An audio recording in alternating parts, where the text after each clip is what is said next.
Tatlong reason kung bakit hanggang ngayon hindi ka pa kumikita dyan sa Facebook account mo. Unang-una, palagi ka lang nag-scroll everyday. Pangalawa, palagi ka lang nanunood ng mga shorts video na dumadaan sa FYP mo. At pangatlo, hindi mo lang talaga alam kung paano. Kasi walang nagtuturo sa'yo. Hi, this is Coach Jerian.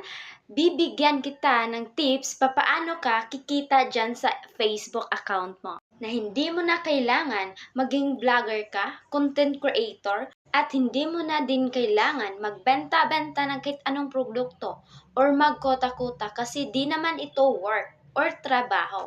Hindi ito dropshipping o online selling at lalong-lalo na hindi po ito trading. Basically, ang gagawin mo lang talaga dito is taga-set ng appointment, local and international clients. Hindi mo na kailangan maging magaling ka sa English or may experience ka. Kasi provided na po lahat ng script and marketing tools. Basically, ang gagawin mo lang dito is copy-paste. Yes, tamang-tama ang narinig mo. Copy-paste lang. Basta meron ka sa apat na bagay. Basically, ang gagawin mo lang dito is copy and paste. Yes, tamang-tama yung narinig mo. Copy-paste na lang yung gagawin mo. Basta meron ka sa apat na bagay na ito. Unang-una, meron ka lang gadget or mapa cellphone man yan or laptop kasi ang gagawin natin dito is purely online. Pangalawa, makapagbigay ka ng 2 to 3 hours per day.